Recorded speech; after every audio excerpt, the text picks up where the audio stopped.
Ayan guys, may papaalis pong pink na kulay. Kakulay po natin ngayon guys.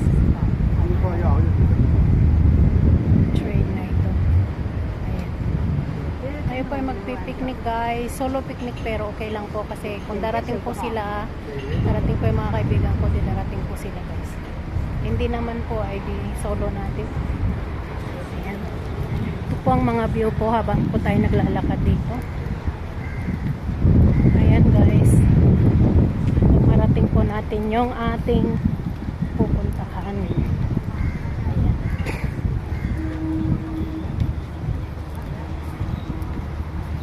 Tayo po ay naglalakad guys. Kahit mainit. Maganda rin naman po guys para ma-exercise po natin yung katawan natin.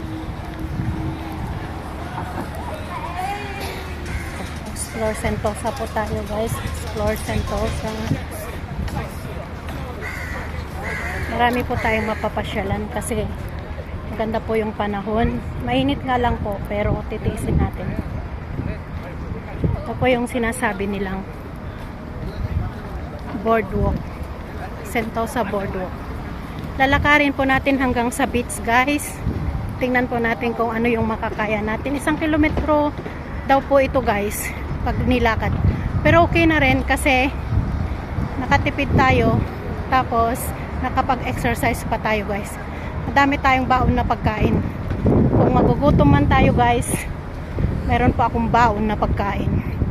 Ayan. Oh, nakikita nyo ang ganda po dito. Ang ganda po ng Singapore. Ganito po kalinis. Ayun po yung Horizon Ferry. Paalis na po siya. Ayan. Ang ganda po ng Singapore talaga guys. Ayan. Ma-amaze ka po sa ganda.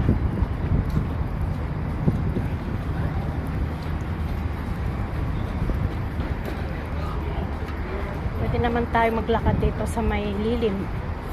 Pero titingnan po ninyo yung magagandang view. Ayan. Ang magagandang view dyan guys. Ayun ang cable car. Nakasakay na ako dyan guys last year. Pero hindi ko po naulit. Maganda po siya. Magandang kumain. Pwedeng mag-lunch, pwedeng mag-dinner. Guys. Maganda po. Naka-sunblock naman tayo guys ng 100 SPH. Sana po hindi tayo talaban doon sa sunburn. Dahil mahirap po ma-sunburn. Mahirap po matanggal. Ayan. Napaka-blue niya guys. Napaka-blue ng dagat. Napakalinis kasi po talagang malinis po ang dagat dito. Ayan. Tingnan nyo guys oh. Pag kayo ay namagod, pwede kayong mamahinga dyan. Yan. May mga upuan naman dito guys na pwedeng pahingahan. Kaso lang habang tayo ay malakas, habang tayo ay ginaganahan pang maglakad guys, maglakad muna tayo. Kasi ang pagkain natin nandito lang sa bag. Ayan. Alay lakad, ika nga guys. First time kong ginawa ito guys, for solo picnic ngayong Easter Sunday kasi ang mga kasama ko guys alas 12 na alis sa bahay nila, launa, ganun. Kaya solohin muna natin guys, maaga pa naman. Pero I think tanghali na rin kasi alas 11 na siya 11:10. Ayan. Anuhin nyo lang ako guys. Oh, tingnan nyo lang kung ano yung binablog ko ngayon. Ayan. Matutuwa kayo guys. Malayo pa ang lalakarin natin. Pupunta tayo sa dagat kasi gusto ko ma-expose sa dagat. Gusto ko namang makaranas doon ng tubig ng dagat guys. Alam niyo po yung tubig ng dagat maalat, di ba po? Pero nakakapagtanggal po yan ng mga sakit. Ang sakit ng ubo, sakit ng katawan.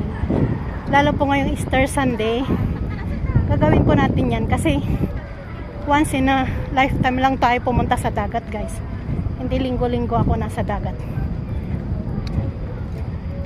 Ngayon lang guys, ngayon lang. Kasi Easter Sunday. Kaya wag ko kayong magsawang manood sa mga vlog ko dahil ipapakita ko po sa inyo kung gaano kaganda ang Sentosa Universal Studios. Ito po yung one of the famous tourist attraction po dito, the beautiful tourist attraction of Singapore, Resort World Sentosa, guys. Ito po siya. Ayan. Ayan. Talagang nilakad ko talaga siya, guys. Ayan, oh. Nilakad ko talaga kasi sabi ko sa sarili ko, why not na lakarin? Wag lang namang laging pamasahe. Alam nyo po ang pamasahe dyan, $4. O, hanggang doon makarating ka sa beach. And dali lang naman pong lakarin, guys. Why not maglakad? Diba po? Ayan. Nakikita nyo at na-experience ko ito sa buhay ko. Kung tumandaman po ako, nakita ko na na-experience ko na kung paano maging isang vlogger. At nakita ko ang lugar ng Singapore, hindi lang po sa bansang ito. Marami na din po ako napuntahan na bansa. At yan po ay isang experience na maikukwento ko sa pamilya ko at sa buong mundo. Na kahit papaano, nakapag-vlog ako, nakasali ako sa isang YouTuber, guys. Ayan. So, ang masasabi ko lang dito ay napakagandang experience itong ginawa ko sa buhay ko, guys. Kaysa sumakay ako ng sumakay, wala naman ako makikita. Ang bilis nung sasakyan, bilis nung MRT o LRT na sasakyan papunta dun sa beach. Hindi po ako makakapag-vlog ng maayos. Eh ito po, pag naglalakad ako, habang naglalakad, nagsasalita, ayan, kahit kayo po na-experience ninyo, nakita ninyo kung gaano kaganda ang Singapore. Ayan, guys. Hindi lang kayo, pati ako. Ayan. Mapapanood ko ito, mapanood ko tong vlog ko na to, na pasali ako sa isang vlogger, sa isang YouTuber, napasali ako bilang isang content creator, isang vlogger na at least naranasan ko naman po sa buhay ko. Ayan, guys. Malayo pa po ang lalakarin natin. Sinasabi ko nga sa inyo, guys, 1 kilometro. Tapos nakapakbag ako dahil gusto ko convenient ako kapag naglalakad. Pwede naman tayong huminto, guys, dahil hindi naman tuloy-tuloy ang paglalakad dito. Pero napakaganda talaga niya, guys. Oh. Grabe. Wow. Yan, oh. Makikita nyo talaga, guys. Super duper ganda. Lalo ang ganda ng panahon. Nakikita nyo talaga yung view.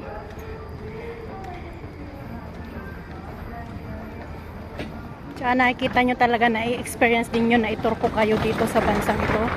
Hindi man po kayo nakarating dito, pero parang nag-tour na rin po kayo. Dahil sa ganda po talaga nyo, guys. Ayan, ang sinasabing far away Sentosa World Sentosa Resort World Sentosa. Ayan po. Madami naman po naglalakad eh. Hindi lang naman ako. Ayan. Makikita nyo talaga siya, guys. Oh. Nakaka-amaze. Ayan.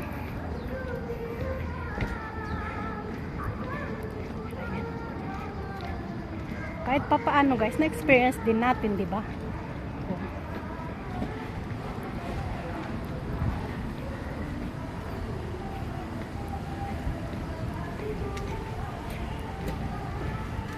Ayan. Napakaganda niya, guys. Ayan, makikita natin ang Resort World Sentosa. Ayan. Ito po yung view.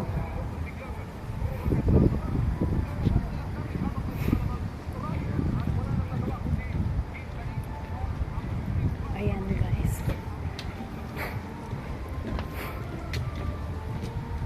Okay. Napakaganda po niya. Ayan. May experience po natin yung ganda po dito.